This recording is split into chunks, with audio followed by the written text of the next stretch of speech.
My name's Vince. I'm born and raised in the United States, but I've been living in Prague, Czech Republic for the past 2.5 years. And I gotta tell you, it is not easy being a Jew living in Central Europe. I mean, I assume, I don't know, I'm not Jewish, but probably pretty difficult for those guys. I'm sorry if I sound a little sick. It's not ideal for opening a comedy show, but I just got over bronchitis. Hey, it was real exciting though, because last week I went to the doctor. Well, okay, it's not exciting for you guys, but you gotta understand, I'm an American. This is the first time I've had access to healthcare. I didn't even know what the doctor was doing. He grabbed my wrist. He's like, your heart rate is 105 beats per minute. I'm like, Doc, you gotta put it in feet and inches for me. I don't do the metric system, come on. Growing up in the United States is different than growing up pretty much anywhere else in the world. For example, how many people here have ever shot a gun before? Yeah, a couple of yous. I shot my first gun when I was 10 years old at summer camp. All the other campers were running and screaming. It was fucking great. I worked in mental health. I worked in autism services for 10 years. That's why I'm so good at talking to Slavic people. No emotion, no problem. I am 6 months sober. Thank you. That's why I do it. I don't need the drugs. I don't need the alcohol. I need the applause. I'm addicted to applause. Thank you. In fact, I am so addicted to applause that I just lied to you about being 6 months sober. Guys, that's not water. I used to live in New York City. Anyone ever been to New York?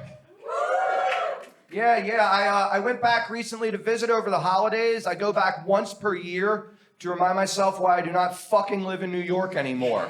It is a disgusting city. It's the only city in the world I've ever been to where if you step in shit, you're like, God, I hope that's from a dog. That joke is obviously not true. I have been to Paris. While I was in New York, I was there for New Year's. I went to a costume party. It's kind of a thing that Americans do. It's like a second Halloween. I got in a little bit of trouble, though, because I dressed up as God. Yeah. And it wasn't with the people you'd think I got in trouble with. It wasn't the conservative Christians. It was the woke liberals who did not appreciate that I dressed up as Morgan Freeman from Bruce Almighty. Kind of a famous New Yorker. Anyone here in the room know the name Luigi Mangione? Yeah, some people here frickin' love him. I'm a bit of a leftist. Hey, I don't have any sympathy for the CEO people like that, but it's a little weird for me as an American. I have all these leftist friends in the UK and in the EU, and they love Luigi Mangione. And as an American, I'm just over here like, so guns are the answer? I don't speak Portuguese at all, but I studied Spanish for 8 years in an American school. So the only thing I know how to say in Spanish is to ask where the library is. ¿Dónde está la biblioteca? It's like the joke phrase, like every American knows how to say this phrase. I don't know why it was vitally important to them to teach us this.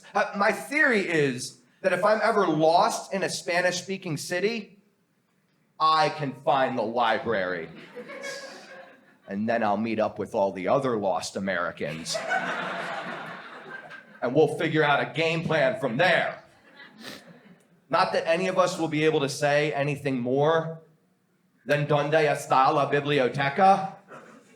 But I figure if enough Americans move into an area, now that just becomes an expat neighborhood, doesn't it? I studied French in university, but I don't usually tell French people that because there's one thing that French people hate more than someone who doesn't speak their language. It's someone who tries to speak their language. I almost got into a fight with a guy in Paris about this. I thought I said it correct, okay? You can correct me after the show. I said, aidez-moi s'il vous plaît, j'ai besoin d'indication. And he said, I don't know, something French, honk, honk, honk. And then he hissed at me. He went, and he charged at me. And you know what? Now that I'm telling the story, I realize that wasn't a Frenchman. I was just being attacked by a goose. So